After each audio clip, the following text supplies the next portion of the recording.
We're All Right by Marshmallow Fairies. Chapter 18, Family Field Trip. The slip of paper clutched in his hands felt like a death sentence. It was to be the last field trip of the school year. All his classmates were excited. He had to remind Ned to take a breath when Mr. Harrington handed out the slips. The sound of the front door opening startled Peter out of his thoughts, and he slammed the paper down onto the counter. Looking for something to sit on top of it, he grabbed the fruit bowl, placing it down forcefully, just as May rounded the corner, her mouth dropping open as the bowl cracked in two, fruit rolling across the counter in all directions, and Peter looked between the mess he had made and his aunt in horror. I'm so sorry, May. I'll clear it up," he sputtered, reaching out to grab as much of the fruit as he could before they hit the floor. "What were you trying to do?" his aunt asked, clearly genuinely confused, although he could hear the amusement in her tone. "I'm so sorry," he repeated. He avoided the question, looking for somewhere to place all of the temporary fruit. "I'll replace the bowl." "Don't worry about the bowl. What's got you in, May's question trailed off, and Peter glanced over, only to realize his aunt had picked up the broken pieces of ceramic up and found the concealed slip of paper underneath. "What's this?" she asked as she read it. He watched the realization dawn on her face, and the way her lips tugged it up into an amused smile. Peter opened and closed his mouth several times, trying to come up with something, anything, to explain why he had tried to hide the slip, but the childhood genius drew a blank, and he swallowed loudly as he waited for May to say something. His aunt, however, remained silent, instead rummaging in her handbag and pulling out a pen. Wait! Peter shouted, throwing one hand out to stop her and dropping a couple of the oranges to the floor. They both watched them roll towards the refrigerator before looking at each other once more. "I can't go," he blurted out. May's eyebrow shot up. "Why is that?" she asked. Tony, he said I wasn't allowed to go on any more field trips," he said, realizing his voice was louder and higher than normal. "You know, I'm jinxed." May smiled, stepping towards him and towing him closer to the counter, maneuvering his arms so that he put down the fruit he still held before replacing a hand on his shoulder. "Firstly, I have no problem with you calling Tony Dad, so don't get all flustered about it.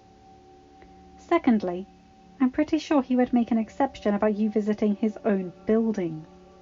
Besides, he already asked me if I had signed the permission slip yet." Peter's mouth dropped open, the look on his face indicating the utmost betrayal. "He knows," he said incredulously. Her smile quickly shifted into a smirk as she turned her attention back to the paper, signing her name with a flourish. "He's Tony Stark. Of course he knows," she replied. "Whoa," Ned breathed, as the bus drew to a halt outside the tower, gazing up at it in childlike wonder. And Peter felt a twinge of guilt that he had never brought Ned to the tower himself. As the days had rolled by and the trip had loomed closer, May had helped to ease Peter's anxiety by pointing out that the Avengers spent all of their time at the compound, and with the exception of Scott, whom Tony had offered a role at the R&D department after learning he had a master's in engineering, Bruce, who had occasionally worked in the lab at the tower but generally strove to keep a low profile, and Tony himself, Peter had realized that his aunt was right, and it was highly unlikely he would see any of them.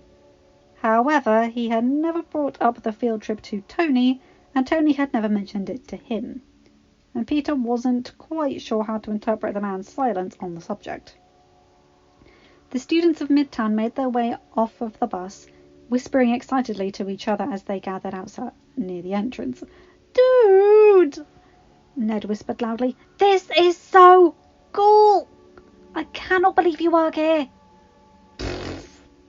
An obnoxious voice entered from behind them, and both boys turned to see Flash sneering at them.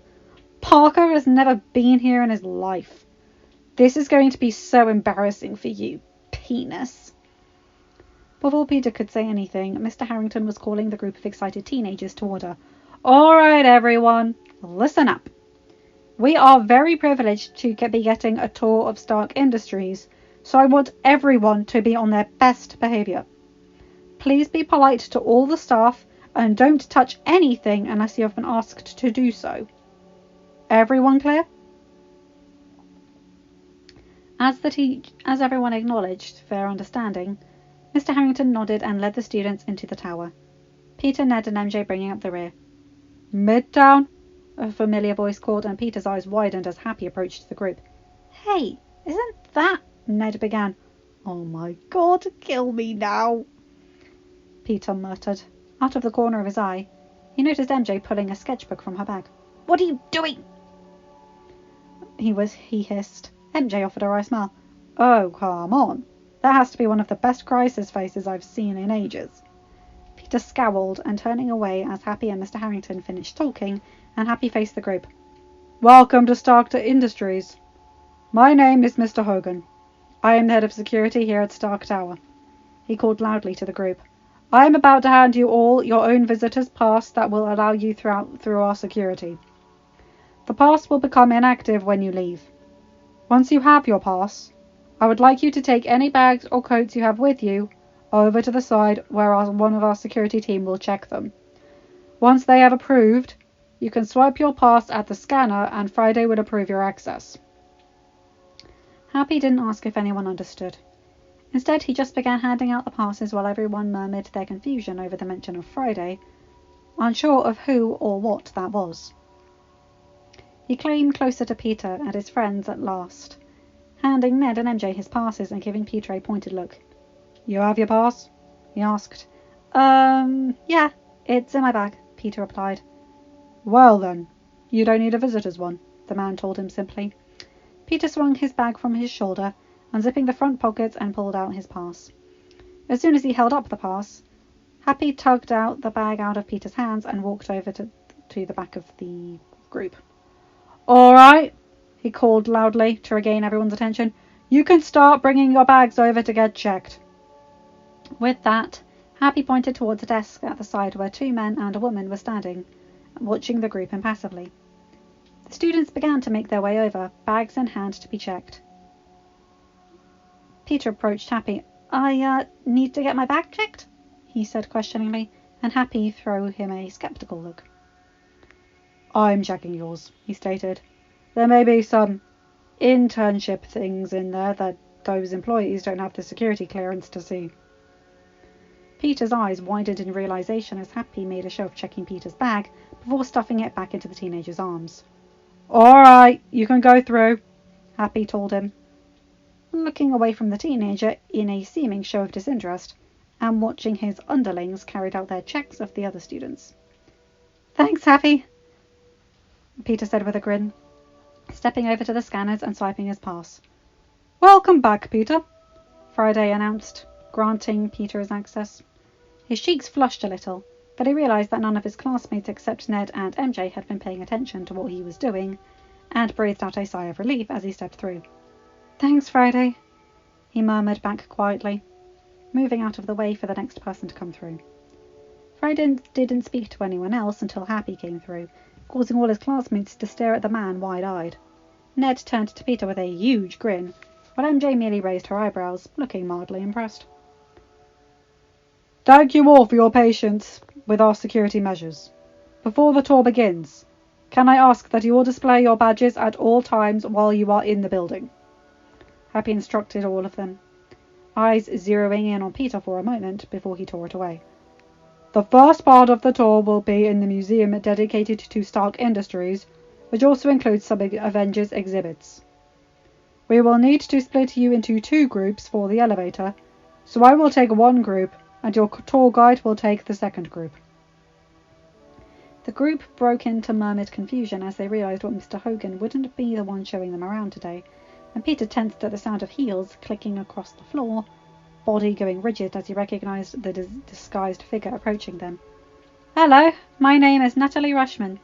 I will be leading your tour of Stark Industries today, the lady called as she stopped in the middle of the group. Dressed in a black pencil skirt and a white blouse with black high heels, a long brunette wig and brown contact lenses in, Peter recognized Natasha before she had even opened her mouth. An elbow to his ribs snapped him out of his panic, and he turned to see MJ throwing him a questioning look. "What's with the new crisis face? Did you sleep with her and forget to call her?" Peter wrinkled his nose at the question before he dropped his voice as low as he could, so only MJ and Ned could hear him. "That's Black Widow," he muttered. Ned gasped loudly. Both Peter and MJ gave him a nudge before he clamped his hands over his mouth. The crowd in front of them were already edging forward, and half piled into the first elevator with Happy, the doors sliding behind them while the remaining students began filling into the second one. Peter felt Natasha's eyes on him, and he could sense her analysing him as he stepped in without looking at her. Lips pressed into a thin line. She edged in beside him, her own lips quirking into a smirk as the door slid shut. He didn't think he could feel any more tense about the situation as they began to ascend, and he could hear her humming "Incy Wincy Spider" under her breath, quietly enough that only enhanced hearing could detect it, even in such close proximity. This floor is dedicated entirely to documenting the history of Stark Industries, from its foundation in 1940 right up to the present day, Miss Rushman informed the group of students. "I will lead you around the exhibits, and then you will have some time to explore the museum yourself." "Why isn't there an Avengers Museum?" Flash shouted out.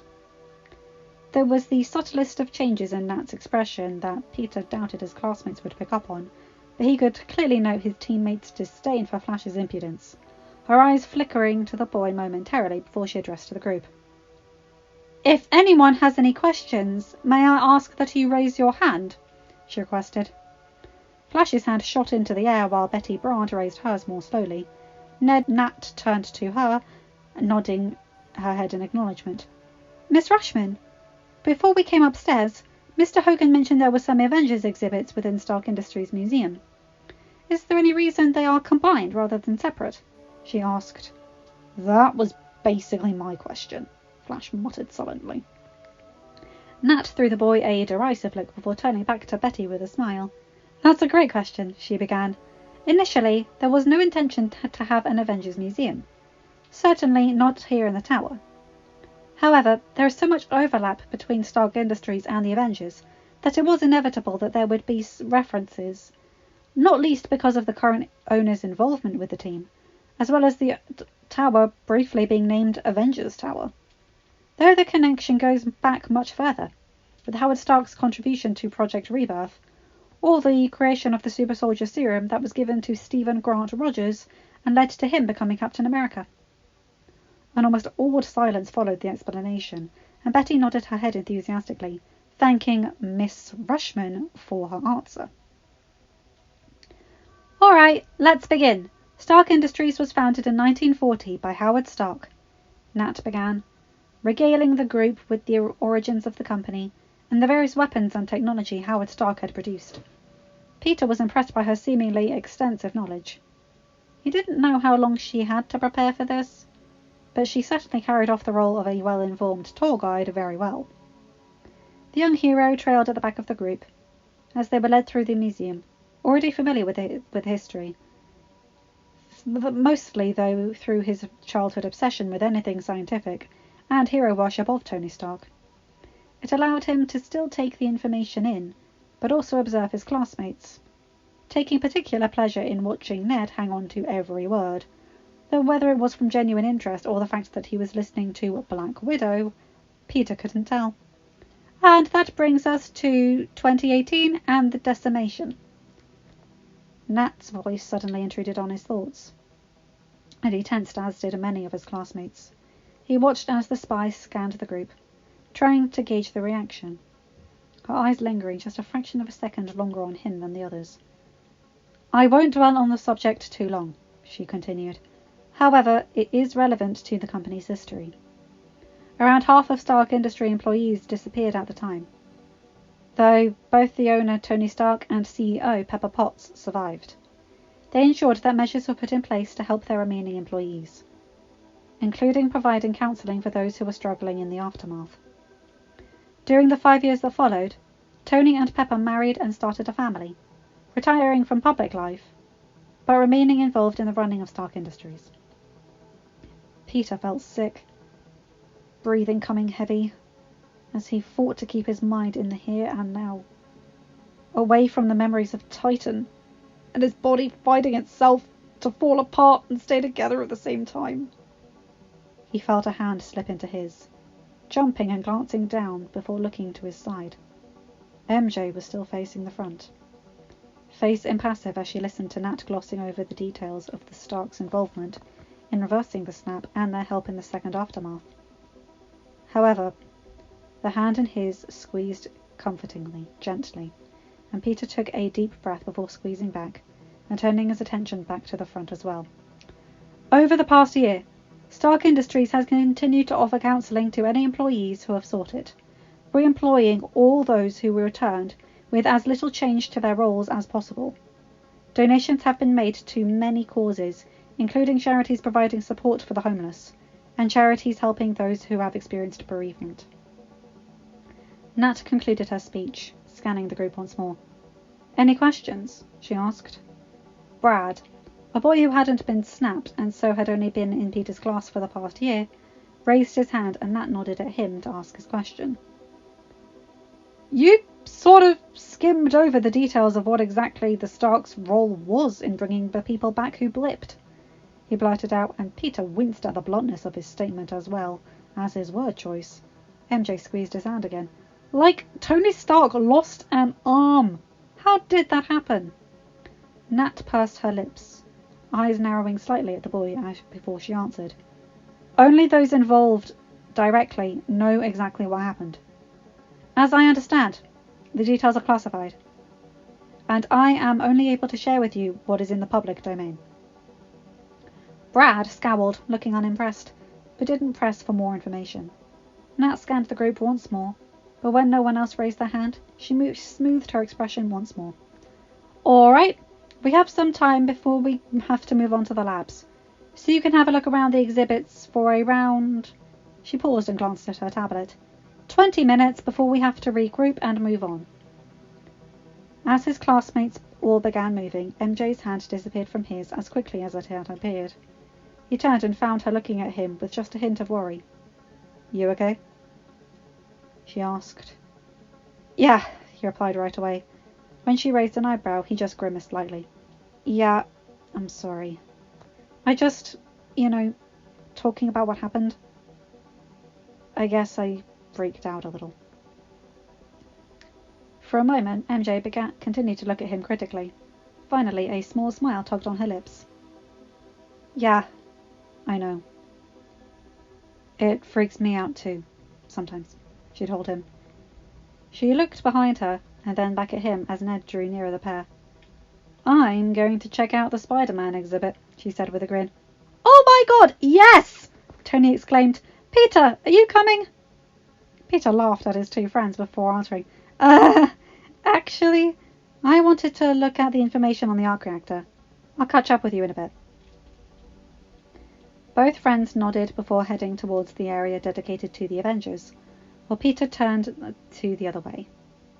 He was hoping to build up his own miniature arc reactor over the summer. It was something he and Tony had planned 6 years ago, only before the summer holidays had arrived. The young hero shook his head, trying to drive the thoughts away and stave off the panic attack that was sure to follow if he couldn't keep himself grounded. He needed to distract himself, and he wondered if, maybe, he had made a mistake choosing to read up on the arc reactor, when another distraction presented itself. Almost all of Peter's classmates had headed towards the Avengers exhibits, and Peter was the only one who had headed this way, but he could distinctly hear another heartbeat close by. He cautiously peered around him until he spotted a pair of green eyes staring back at him from between two information boards. Peter glanced around once more, making sure no one had noticed him, before approaching the two boards. The hidden figure waved at him, and Peter scowled. What are you doing here? Peter signed. Clint grinned back. Thought it was about time I checked out the museum. I've never been in here. Peter stared back at him, incredulously, wondering if there was some sort of secret mission to torture him today. When he realized that Peter had no response, Clint signed, That was a cute moment between you and your girlfriend. The teenager scowled at the sly grin on the archer's face. MJ and I are just friends. Clint rolled his eyes, and Peter resisted the urge to do the same. He watched the spy's gaze slide past him towards where most of his classmates were, before another grin tugged at Clint's lips. Looks like Spider-Man has a fan. Then Peter really did roll his eyes, wondering if Clint was just trying to tease him about MJ, or if Ned was totally fanboying over the exhibit. However, when he turned to check for himself, he couldn't help but stare. Flash practically had his face pressed up against the glass, and Peter didn't know whether to laugh or groan. Before he had reacted any more than widening his eyes, his long-term bully turned around and locked eyes on him.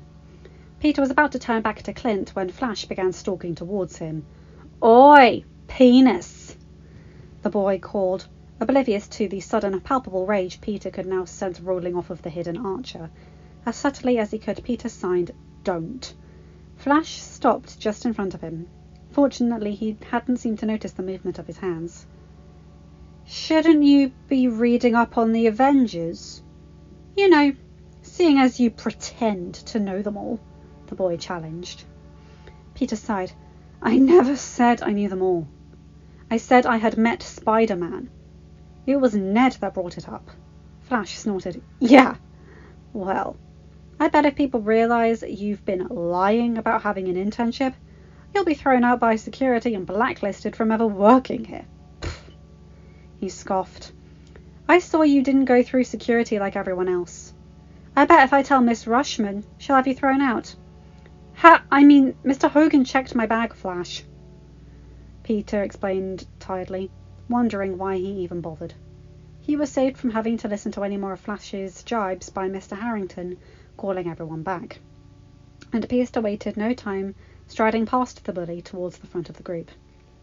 As Peter reached the assembly point, his teacher's eyes widened as though surprised he was there. Though, given his track record for disappearing on field trips, Peter supposed that was hardly surprising. Ned and MJ soon joined him, the latter quirking a brow at him and asking if he was all right. With a sigh, he nodded and turned back to the front. Nat waited until Mr. Harrington confirmed everyone was gathered around once more. "We'll be heading down to the labs next, where most of the work on developing clean energy sources is done. Now." She paused, glancing down at the tablet on her hands. "Peter Parker?" she called out, raising her head once more, making a show of looking around the group. When Peter did nothing but look uncomfortable, MJ jabbed him in the ribs. He winced before meekly raising his hand. Yeah?" Nat locked eyes with him, her face impassive, as though she didn't know him. "Before he left, Mr. Hogan told me you intern here," she stated, and a murmuring started up behind him. "Parker lies about interning here all the time," a voice whined from the back. "He didn't even go through—" Ow! At Flash's loud exclamation, all heads whipped around in his direction, where he now stood with a hand rubbing the back of his head. His eyes met Peter's and he glared. "What did you do?" Suddenly, Brad crouched down when he stood and held up an item in his hands. "Marble," he stated, handing it to Mr. Harrington. With a sigh, Mr. Harrington scanned the group. "I told you guys to be on your best behaviour. This is a prestigious company, and will not have you tarnishing the name of the school." Peter heard the ghost of a laugh from the shadows, then turned back towards Nat, who was rolling her eyes, lips quirked in a small smile. As though nothing had interrupted them, she abruptly focused on Peter once more. "Your pass allows you to take the elevator to the labs on level 19, correct?" Yeah, he stuttered. "Good," she stated, then raised her voice a little to command everyone else's attention once more. "Let's make our way to the elevators. As before, we will split into 2 groups." She then gestured for Peter to lead the way, ensuring that Mr. Harrington was in the elevator with Peter's group, so that they still had an adult chaperone. It didn't escape Peter's notice that when the elevator doors closed, Flash was not in his half. He smiled to himself as he held his pass to the scanner and hit the button for floor 19, ignoring the murmurs and strange looks from his classmates.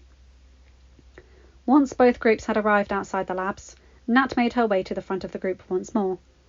"When we enter the lab, you will find a stool to sit at. Please do not touch anything unless you are instructed to do so by a staff member." One of the scientists will talk to you about the research and current projects the staff here are working on to try and find sources of clean energy. Any questions? When no one raised their hands, Nat swiped her pass and opened the door, allowing the students to enter. With Midtown being a STEM school, all Peter's classmates looked like kids in a candy store, pointing out various pieces of high-tech equipment to each other, eyes wide as they took in everything. At the back of the lab, there were empty desks, and gradually everyone filed into the stools beside them, facing a desk set up with equipment and a whiteboard behind it, scrawled with formula and equations. "Do you know who'll be doing the talk?" Ned whispered to him as he took a stool beside Peter, MJ slotting into the space next to Ned. Peter shook his head. "I spend most of my time in Mr. Stark's labs, or in R&D, he muttered back. Ned still looked ridiculously impressed, staring at his friend wide-eyed. Peter was about to tell him to knock it off when there was a scream from near the front. Peter's head snapped towards the sound, wondering why his spidey sense hadn't warned him of any danger, only for his jaw to drop. Stood at the front of the room, in a ridiculously large lab coat, was Dr. Bruce Banner, Professor Hulk! Bruce looked mildly uncomfortable with all the eyes on him, and seemed as startled by the scream as whoever had let it out. There was an awkward silence before Peter picked up on someone muttering, "That's the Hulk! Is it safe for us to be in here?" Peter scowled, annoyed at his classmates' reactions.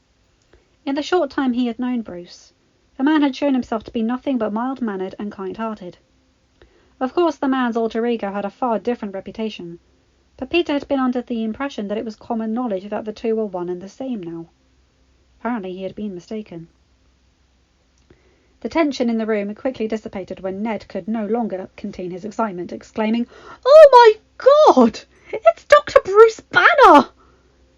Bruce visibly relaxed, and Peter grinned, noticing Nat smiling from her seat in the corner of the room as well. The scientist smiled at the group of students. "Welcome! It would seem I don't need to introduce myself, but I will anyway. I'm Dr. Bruce Banner. I'm sorry if I caused any of you alarm, but please be assured there is no danger of me going on a rampage. That's all, worked out," he trailed off. The students all exchanged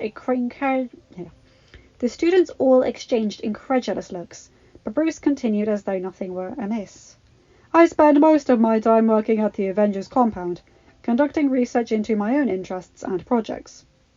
However, I also occasionally work here to assist the work being done on clean energy." Bruce was enthralled by Bruce's talk. Peter was enthralled by Bruce's talk, pulling out a notebook and scribbling notes. He spent time working with Bruce in his personal lab at the compound, but the nerd in Peter couldn't believe he was getting to listen to a lecture given by the Dr. Bruce Banner. As Bruce continued his presentation, he asked if there were any questions, seeming surprised by the number of hands that shot up. He indicated a boy called Zach. You spend most of your time working on your own projects. What are you working on at the moment?" he asked. Given that he was already privy to Bruce's current work, Peter took the opportunity to read over his notes. He was sure a lot of information would be useful in his work with the arc reactor. He absently kept tuned as several of his classmates asked questions, his head snapping up when he heard Brad's voice. "What happened to your hand? The scars are the same arm that Tony Stark lost, right? Was it the same thing that caused them?" Peter clenched his jaw, wondering how Brad could be so insensitive. Bruce merely moved his arm slightly, so it was more hidden from view, before he answered quietly, "I damaged my arm in our efforts to bring back those who vanished." He broke eye contact, ready to move on, but Bruce pushed again. "How?" By now Peter noticed Nat scowling, and even Mr. Harrington looked ready to intervene. But Bruce merely turned back, smile gone from his face as he said, "I would rather not say. Those are some rather harrowing memories." Once again, he looked away from Brad and pointed to Flash. "Last question," he stated as he indicated for Flash to proceed. "Do you work with the interns here?" Peter felt a knot in his stomach even as Bruce answered. Yes, occasionally. The ones that spend their time in the labs here. What do you have to do to get an internship? Flash asked. MJ scoffed, and when Peter looked past Ned towards her, he noticed her scowling at Flash. If looks could kill, Peter wouldn't want to be Flash. Bruce's brows furrowed as he processed the question. I'm not really the one to be asking about that, as I am not involved in the selecting of interns. I believe that students often apply in college and their applications are vetted. Those with particularly strong or impressive applications are then asked to come in for some aptitude tests, which are also taken into consideration. As I say, I am not entirely familiar with... Ha! Flash interrupted, twisting in his seat towards Peter. You hear that, Parker? College students, not attention-seeking orphans. I knew you were lying. Flash! Mr. Harrington admonished. Peter's eyes went wide, his spidey sense prickling as he chanced a glance to the front. He had only met Dr. Banner after he and the Hulk had worked things out, as the scientist liked to put it, and had never seen him looking anything other than friendly and relaxed. The look on his face right now was cold and furious, and Peter felt a stab of panic. He turned desperately towards Nat, but she too looked murderous. Peter stood slowly, drawing the eyes of everyone, including Bruce and Nat. His gaze flickered between them both, wondering how he could beg them not to make a scene while everyone else was watching. Something in his face must have been enough, though, because Nat slanted her eyes down to her tablet before locking cold eyes onto Flash. Mr. Thompson, was it? She asked. Flash nodded. Dr. Banner has just explained to you that he is not entirely familiar with the internship selection process, but I can confirm that Mr. Parker has an internship level pass that he earlier used to escort half of this tour group to this floor, and which he will now be using again to escort half of the group to the lower level cafeteria. Regardless of whether or not Mr. Parker does have an internship, I don't see how it is any of your business. However, I do suggest that you treat your classmates with some more respect. While his classmates sat in stunned silence, Peter sighed in relief, grateful that things hadn't escalated. Can we all thank Dr. Banner for his time this morning? Mr. Harrington suggested, and the class all applauded the scientist, who took a deep breath and forced a smile. Stools scraped across the floor as the class were instructed to make their way back to the elevators. Nat grabbed Peter's wrist as he passed, muttering quietly, We will be talking about this later. Peter gulped and nodded.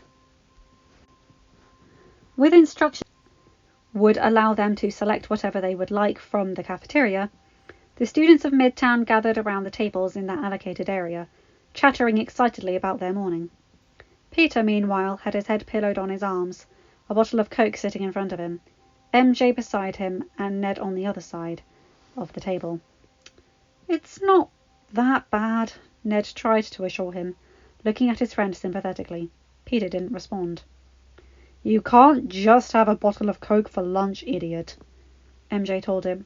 I feel sick, he moaned into his arms, worrying about what Bruce and Natasha would be saying now, and who knew who they would be saying it to. Not to mention he had Clint witness Flash haranguing him as well. Looks like we need to get Cap down here, a new voice suggested from behind them. Didn't he do one of those PSAs on the importance of a hot lunch? Peter peeled his head off of his arms to glare at the two towering figures behind him. Sam Wilson grinned down at him, while Bucky Barnes frowned, holding a tray with a ridiculous amount of food on it. His gaze swiveled between the two men before he spoke. What are you doing here? He asked. We wanted to come into the city, Bucky answered instantly. Here's your lunch. He thrust the tray forward and Peter took it automatically, placing it down on the table before turning back to the two men. I mean, what are you doing here? In the tower? Peter clarified. Sam shrugged. We felt like paying a visit, he answered nonchalantly. Now, we expect you to eat all of that, he added, pointing at the tray. Don't make us get Cap. When Peter only scowled, Bucky spoke again. Or I could feed you. You know, old school force feeding. It's up to you. I like his style, MJ muttered beside him, and Peter sighed. Sam snickered and Peter groaned. However, when Bucky twitched his hand in Peter's direction, the teen reached behind him blindly, without so much as his eyes off of the former soldiers, tearing one of the sandwich packets open and taking a bite. He chewed, Bucky and Sam simply staring at him down until he swallowed. When they continued to stare, Peter raised his eyebrows questioningly. We expect you to clear that tray, Bucky told him. We'll check with Friday. Peter glanced back at the tray. There were 3 more pre-packed sandwiches on there, a packet of carrot sticks, a portion of grapes, an apple, and a bar of chocolate. The chocolate is for dessert, Sam added, and Peter could only roll his eyes. See ya, kid, Bucky said, and the pair left. Peter turned back to his friends, taking in Ned's wide eyes. Dude, he breathed. That was awesome. Peter huffed out a laugh before tearing open the second sandwich pack, feeling less nauseous for having something to eat, and was suddenly realizing how ravenously hungry he was. The teen was almost able to put the embarrassment and anxiety of his morning to the back of his mind, genuinely enjoying his lunch and conversation with Ned and MJ, slowly working his way through the generous supply of food he had been presented with, when all too familiar running footsteps reached his ears, and he stood before the small missile had announced herself. Peter! Peter! Morgan shrieked, launching herself into his arms, and he held her securely as she pressed a kiss to his cheek. He could hear the clicking of heels approaching, as well as a heavier gait, but Peter kept his focus on the little girl sitting on his lap. Hey, Morgan, what are you doing here? He asked with a forced smile on his face. Morgan placed a small hand on either side of his face, pulling his cheeks up as if to make him smile bigger. Mummy has a meeting and Uncle Happy said you were here with your class, so I wanted to say hi, she announced proudly. Before Peter could respond, she glanced past them, eyes on Ned and MJ. Are they your friends? Yeah, that's Ned, Peter replied, pointing out Ned, who grinned and waved enthusiastically at Morgan, who giggled. And this is MJ, he added, twisting around so Morgan had a clearer view. MJ's lips twitched up in a smile, offering a smaller wave than Ned's. Morgan simply stared back at her for a minute, before leaning closer to Peter. She's really pretty, she told him in a very loud whisper, and he tensed when he looked at her. Do you think so too? She asked innocently. Yeah, I do, he replied quietly, but judging from the flush of MJ's cheeks and Ned's quiet laughter in the background, he hadn't been quiet enough. Morgan, however, beamed. Peter, Pepper said as she reached him. She leaned in as if though about to kiss him on the cheek, but then seemed to think better of it, instead reaching to pry Morgan from his grasp. How are you? How has the tour been so far? Oh, it's been good, thank you, he answered before changing the subject. Have you met Ned and MJ before? No, Pepper answered, before turning back to the other 2 teenagers with a smile. But I've heard a lot about you both. It's a pleasure to finally meet you. Both teenagers seemed stunned into momentary silence, stammering out their own greetings, but Pepper appeared unfazed by their star-struck responses. I'll see you later, sweetie. I have to drop Morgan off at the penthouse and then go to a meeting, she told him, the slight shift in her body weight indicating she had to stop herself from kissing him once more. Peter simply nodded as she turned away with Morgan, who was loudly complaining she wanted to stay with Peter, and Happy falling into step beside her. She's so cute, Ned gasped, and Peter was about to resume his seat and agree when Flash's loud voice rang out once more. Oh my God! That's your internship, isn't it, Parker? You're nothing more than a glorified babysitter. The boy guffawed. Peter turned towards the bully, but didn't have enough time to say anything. His spidey sense prickled dully, but the small and fast footsteps returned. Hey! A loud yet high voice shouted. All of Peter's classmates turned to stare at the stampeding little girl, who only stopped once she was beside Peter, an arm wrapped around his thigh, while the other arm was extended pointing at Flash. The 5-year-old's glare was fierce, and Peter absently noted, reminiscent of her father. "Stop saying mean things to Peter!" she yelled. "Morgan!" Pepper chided, hurrying back for her child. "What have I told you about letting go of hands in public?" Morgan's lower lip wobbled as she gazed up at her mother with tear-filled eyes. But that boy was saying mean things about Peter. He shouldn't do that because Peter is... Peter didn't wait to hear the end of Morgan's sentence. A superhero? My brother? Spider-Man? It didn't really matter, but it was definitely something that was not meant to be public knowledge.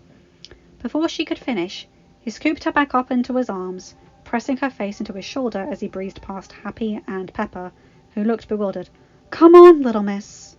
You know Mum has a meeting," he murmured to the hiccuping girl in his arms. He could hear Pepper and Happy following, so he kept up the fast pace until they reached the elevator. Peter let out a slow exhale, turning to face Pepper and Happy as they caught up with him. "Kid, what the hell is going on?" Happy said. "Nothing," he answered automatically. But Morgan lifted her head from his shoulder to glare at him. "That's not true! The boy was being mean to you!" she exclaimed, tears welling up once more. Peter swiped his thumb under her eyes and kissed her forehead. "He thought he was being funny. But you and I know better, right?" he murmured, relieved when Morgan nodded back at him solemnly. "Peter," Pepper began, but Peter turned to her with a bright smile as he set Morgan down. "It's nothing to worry about. I promise," he assured her. He waited nervously as Pepper and Happy shared an uncertain look before Pepper nodded at him. "All right," she agreed, "but we'll be talking about it later." With that, she stepped into the elevator, hand gripping Morgan's firmly. Happy gave him a questioning look as he passed. Eyes remained fixed on the nervous teenager until the doors closed. Peter sighed once more. The teenager trailed back to the cafeteria, wondering if this trip could possibly get any worse. He now had to look forward to the wrath of 2 mama bears when this was over. He only hoped that they wouldn't tell May. When he reached the table, he noticed MJ putting the remaining food from his tray into his backpack. She glanced up when he approached and answered his unspoken question. "We're about to head up to R&D. Figured your force-feeding friend might be back a bit more lenient if he knew I'd packed the food up for later." Peter smiled appreciatively, but decided to cover all bases just in case. Raising his watch to his lips, he murmured, "Karen, could you please relay a message to Friday for me, please?" "Of course, Peter." The AI chimed back quietly, but cheerfully. He watched MJ's eyebrows shoot up while Ned gasped excitedly. Peter ploughed on. "Bucky is going to ask her if I ate all my lunch, but I didn't have time, so I have put what I didn't have in my bag so I can have it later. You know, when I have more time? Can you tell Friday to let Bucky know that when he asks, he doesn't have to hunt me down?" There was a short pause before Karen replied, "I have passed your message on to Friday, Peter." Peter sighed. "Thanks, Karen."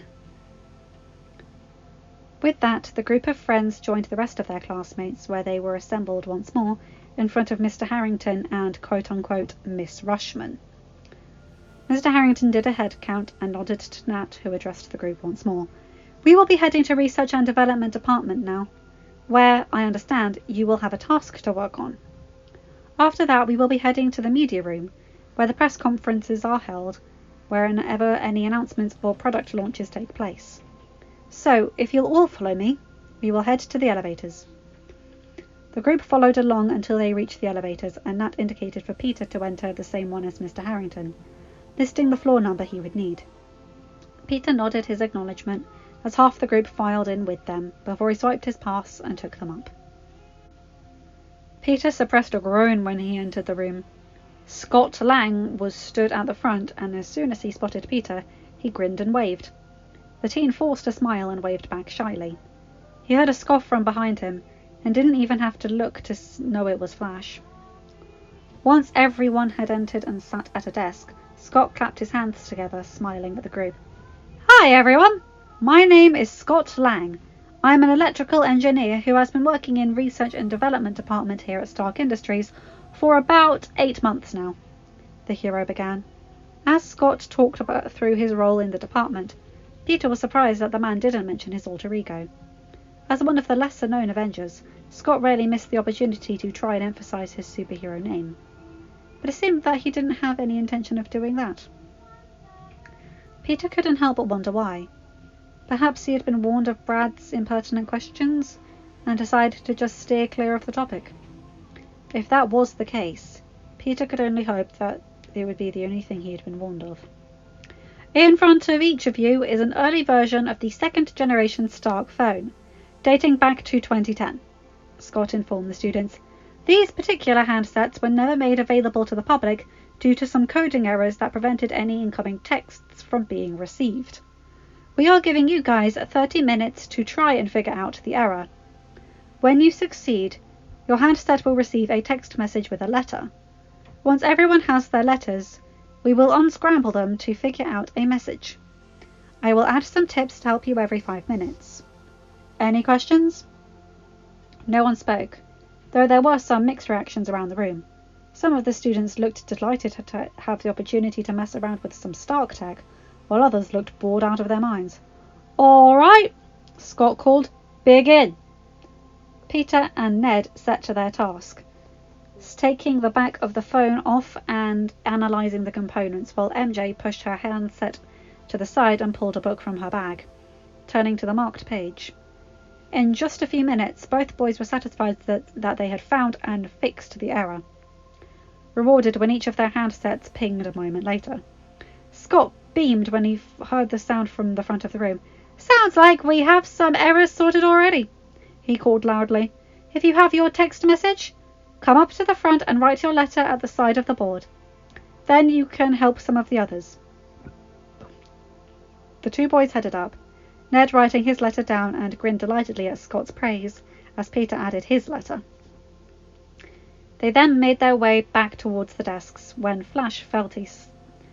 Peter felt a slight tingle on the back of his neck as Flash stuck his foot out. Peter tripped, hands reaching out to stop his fall and meeting a half-finished pot that had been left on the nearest desk. On instinct, Peter allowed his fingers to stick to it, curling his body around it as he hit the edge of the desk and fell hard. There were various cries and alarms and snickers from his classmates. Peter felt his cheeks heat up. He heard Scott approaching, and he discreetly unstuck his fingers from the bot. His body had curled over it to hide how he had saved it. Peter! Are you all right? Scott asked, crouching down to the teen. Huh? Oh, yeah, sorry. I had tripped. But I think the bot's fine. Do you want to check it? Peter held it out to Scott, who took it without taking his eyes off of Peter. You tripped? He questioned, one eyebrow raised to show his skepticism. Yeah, Peter replied. When Scott's face revealed that he didn't believe him, he then added, I must have stood on my shoelace or something. Scott glanced at Peter's feet, where his laces remained tied. But before he could demand more answers, someone loudly asked if they were due for a tip to help yet. And Scott gave Peter one more measured look before hurrying up to the front.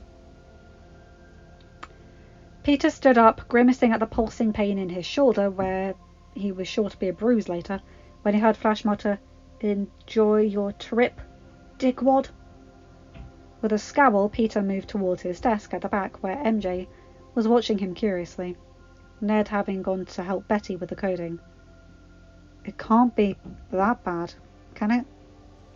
The girl prompted, watching the young hero with just a hint of concern. Peter met her gaze as he deadpanned. I'm pretty jealous of the Black Dahlia right now. MJ snorted, and Peter's lips tugged into a reluctant smile, feeling a spread of warmth in his chest that increased when the girl shuffled her stool closer to his. You better help me with the coding, she murmured, and Peter decided to go through a slow and thorough explanation of what would hopefully use up most of the time. MJ found it boring. She didn't let it show. Once the group had all completed their task, they unscrambled their assembled letters to decode the message. Welcome to Stark Industries. Lame, Flash muttered under his breath, while everyone else applauded Scott in thanks, who looked delighted. For our last hour, we will be heading to the media room. Nathan addressed the group. If you'd like to follow me. With that, she led the way out of the room and back towards the elevator. An hour in the media room? Ned whispered. What can we possibly be doing in there for an hour? Peter only shrugged half-heartedly until MJ spoke. Maybe there's an actual press conference, she suggested, before she turned her gaze to Peter with a mischievous glint in her eye. Maybe Spider-Man is officially being revealed as an Avenger. Ned choked on the air in his excitement, wide eyes on Peter when the young hero stared back at them in horror. No, no, no, no, that is not happening, he refuted. Ned's face fell while MJ smirked, a hand brushing the back of his as they walked side by side. Side note, that's adorable. When they reached the media room, it was set up with rows of chairs, just as it had been for that infamous press conference, when Tony Stark had revealed himself to the world as Iron Man. However, instead of a lectern at the front and the centre of the small stage, there was a single chair. The students filed into the rows of seats, Peter, MJ and Ned taking theirs near the back, while Nat and Mr. Harrington sat on either side of the front row. Peter frowned, wondering who was going to be talking to them about this room if it wasn't Nat. Up from the corridor, he heard Friday telling someone that the tour group was ready for them. Whoever it was responded with a resigned sigh. Abruptly, the door opened and Peter's jaw dropped as Steve Rogers strode in, no hint of resignation on his face or posture, attired in his full Captain America get-up. He walked directly to the chair, turning it before sitting down as he faced the students, arms propped on the back, just as he did in the detention PSA. So, the hero began, you ready to think about your future? Ned? Peter had never been in such a silent room before. His class seemed absolutely stunned at the appearance of Captain America, and even he was shell-shocked, wondering what on earth had possessed the man to do a live PSA for his class. The teenager heard the muffled laughter and realized that, somewhere unseen, Tony was listening to and probably watching this. In fact, it sounded like Clint had probably moved on from the museum to observe this as well. Shrinking in his seat, Peter half listened to Cap's speech on the importance of studying hard, of making decisions that were right for you, and that would contribute to your own happiness and not allowing other people to make decisions for you. Meanwhile, he wondered if it was almost over, if this was the final shocking surprise that his trip had to offer. Remember, Cat called out loudly, standing with his hands on his hips, resting one foot on the seat. You are the future. An awkward silence followed the conclusion of his speech, broken eventually by Mr. Harrington, who clapped, soon followed by the students. With a nod, Steve turned and strode from the stage, disappearing behind a curtain, where Peter could pinpoint some of the muffled laughter. I can't believe you made me do that! Peter could hear Steve grouching. You owe me big time, Tony. Between laughs, he heard Tony gasping. Totally worth it. A few moments later, somehow looking entirely composed and not at all as if he had been hysterically laughing only seconds ago, Tony strode out onto the stage, opting to stop beside the chair Cap had just vacated and stand next to it. The group continued to clap enthusiastically for the genius, billionaire superhero for a few minutes before Tony raised his hands to silence everyone. Welcome, Midtown! I hope you have enjoyed your tour today. As I'm sure you know, I am, Tony addressed the group, but Peter became distracted as his spidey sense spiked alarmingly, and he heard footsteps thundering down the corridor towards them. Instinctively, he grabbed Ned and MJ's wrists, ready to pull them out of harm's way. The door to the room was thrown open, startling all of the occupants as it bounced off the wall, and Tony strode in with a wild look in his eyes and Morgan sitting on his shoulders. Where is he? The soldier growled, and Peter's heart pounded in his chest as he tried to assess what the hell was going on. Then Then Tony spoke. "Morgan?" "Hi, Daddy," the girl replied with a wide grin. "Bucky?" Steve questioned, his head poking out from behind the curtain. "Oh, hey, Steve," Bucky answered casually. Amidst the chaos, Peter slid down until he ran out of seat and then sunk to the floor, crawling underneath his chair, trying to plan an escape route. From there he heard Tony's next explanation. "What the hell is going on?" "That boy called Peter a glorified babysitter." "That boy called Peter a glorified babysitter," Morgan explained, and Peter could only imagine that she was pointing out Flash. He found himself feeling sorry for his bully. "If anyone in here is going to be glorified," Bucky growled, "it's going to be that little language!" Cap bit out, at the same time that Morgan Stave whispered, "That's Mummy's word. Daddy said she coined it and only she can use it." Even as Steve admonished Tony, it seemed that the genius was too preoccupied with the previous statement. "Glorified babysitter?" he questioned. "She means glorified," MJ clarified from her seat. There was an excited gasp from the front of the stage. "Hi, MJ!" Morgan called out loudly. Then, in a voice that Peter was sure his sister thought was a whisper, but it was far from it, she added, "Daddy, MJ's Peter's friend. He thinks she's pretty." He suppressed a groan as he noted the sniggers from around the room, even as he pictured the grin on Tony's face. "Hello, MJ," Tony greeted the girl. "Oh, and Ned's here too." There was a pause, and then, "Where's Pete?" "Under the chair," MJ answered casually, and there were more sniggers. "Peter?" Tony called. The teen considered not answering and just pretending that MJ had lied, but then he felt a sharp kick to his hip and let out an involuntary hiss. And he knew that the game was up. "Oh, hey, Mr. Stark," he answered reluctantly. He heard Bucky snort and Cap chuckle where Clint quietly guffawed from his hiding place. "What are you doing down there, kiddo?"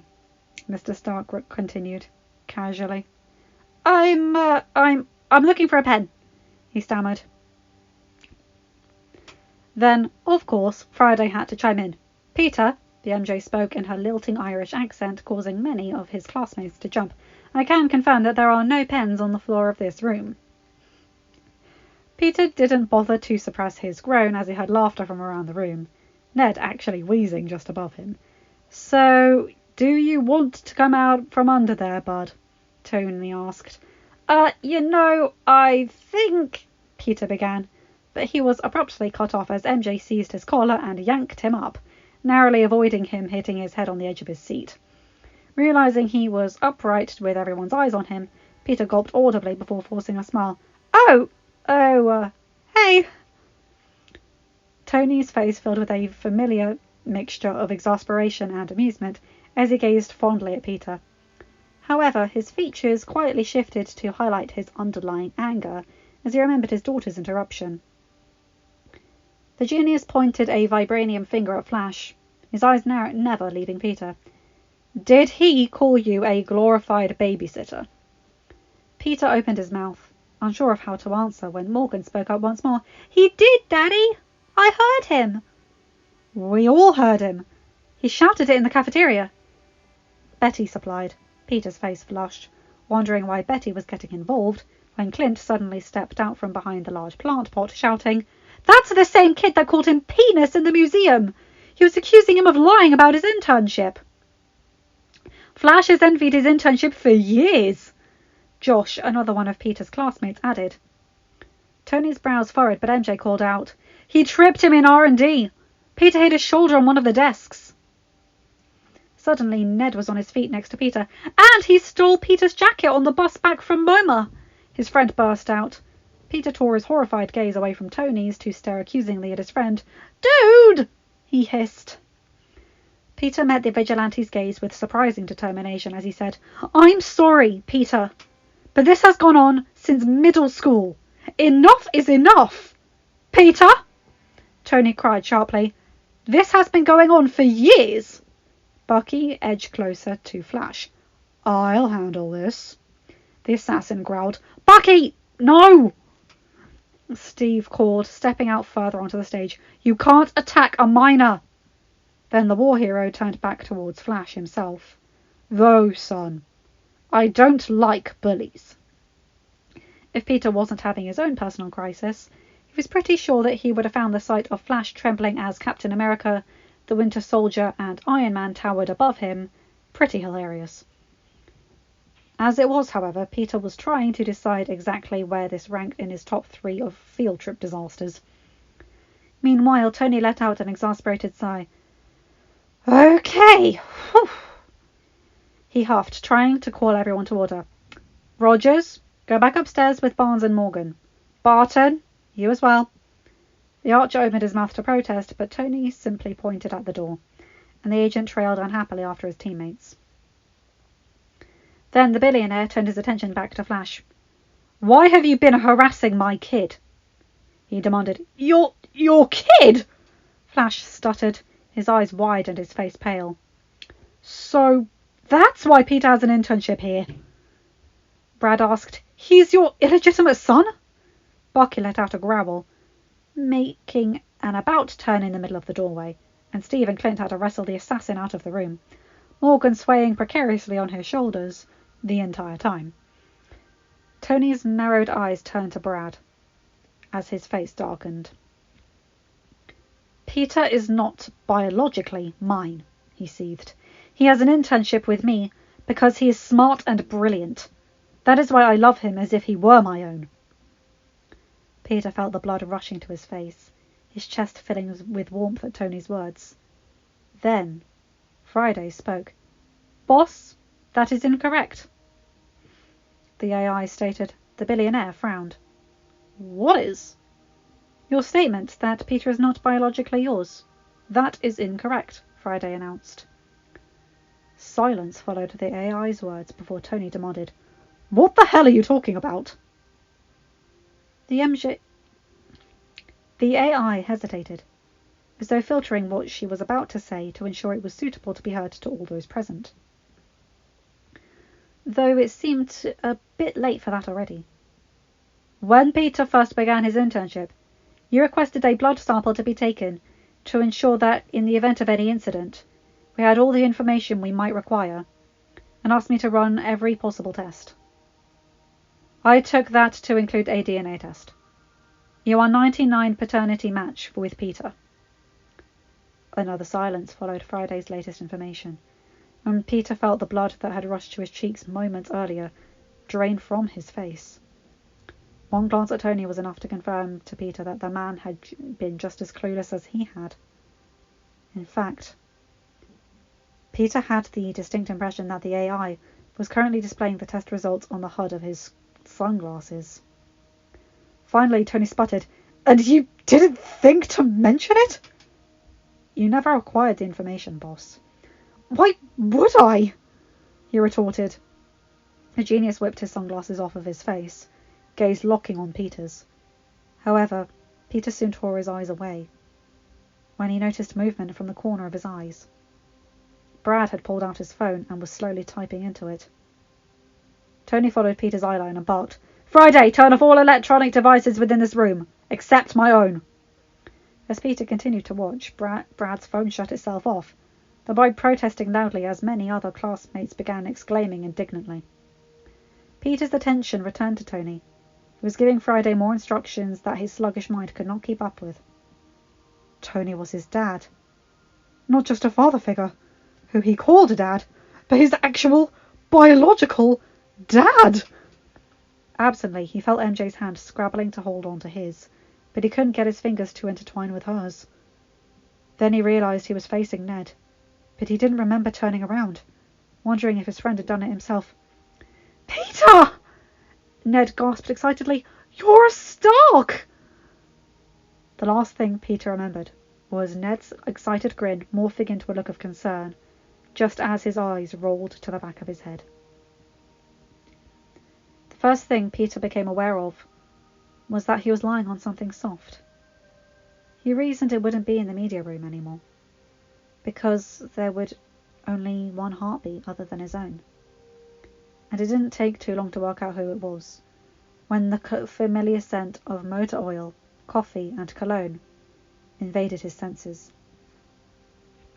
The teenager gasped as his memories returned, rushing back to him. His eyes shooting open as he tried to sit up, only to be pressed firmly back into his pillows by a hand on his chest. "Not yet, kiddo," Tony murmured. "Take a minute." Peter's eyes met Tony's, and the teenager instantly felt uneasy. The billionaire looked anxious, and Peter wondered if Friday's revelation had changed the dynamic between them. If being some sort of love child, some mistake from a one-night stand, had changed how Tony felt about him. Maybe he would think that Peter only wanted money from him and send him away. Tears formed in his eyes unbidden, and Peter choked out, "I'm sorry. I didn't know." Tony frowned, reaching for the kid's hand. "Of course you didn't." "No one did," he replied. Peter had to look away as he asked in a small voice, "Do you want me to go?" "What?" Tony asked. "Of course not. Why would you think that?" "Because I shouldn't be here. I was just a mistake." The shift was sudden, Tony sitting on the bed and tugging the teenager into his arms. "Don't you ever say that," the genius whispered harshly. He pressed a kiss onto the kid's forehead before pulling back so he could meet Peter's eyes. "You and Morgan coming into my life have been the best moments. You are no mistake, Peter. You're a miracle."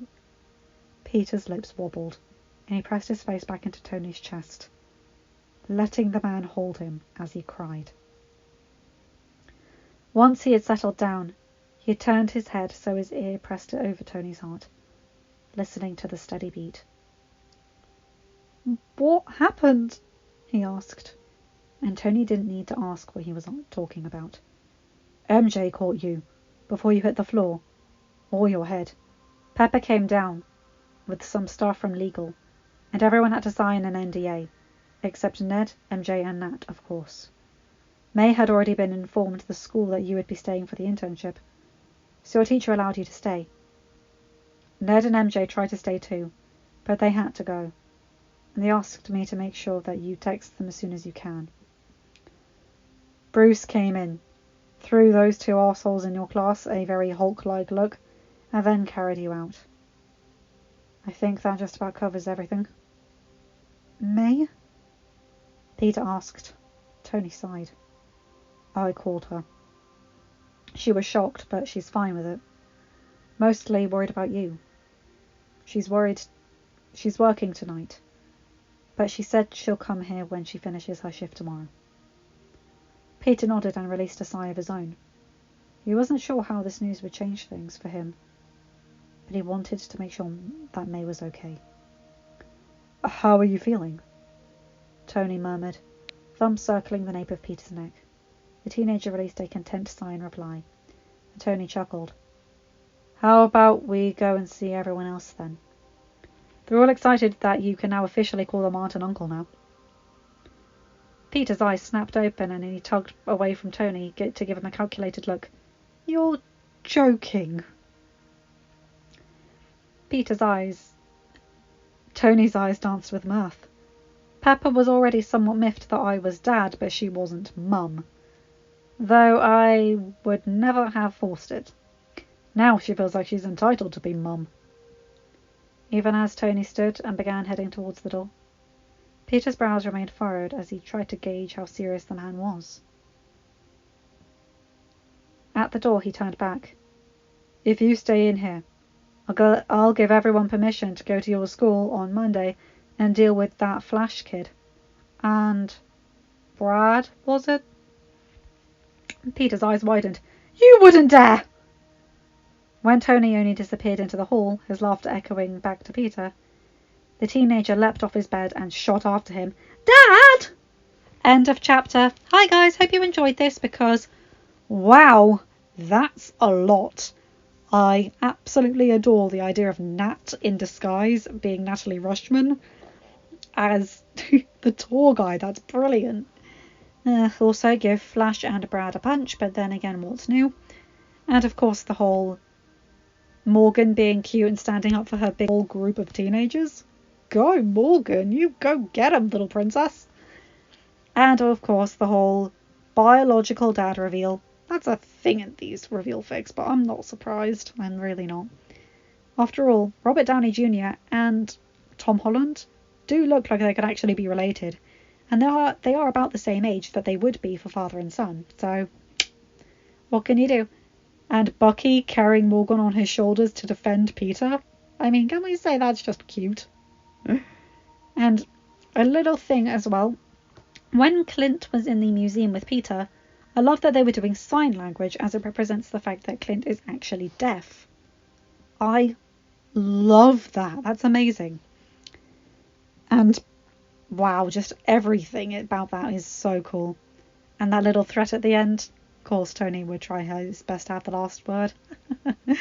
Anyway, remember to like, comment and subscribe. Hit the bell to get notified for whenever I upload a new video. And remember to have a good day, night, or whatever time zone you're in. Bye, my guys, gals, and non-binary pals. I'll see you in another video. But also, side note, I think this is my longest video, so I'm going to stop now because my vocal cords hurt. Bye!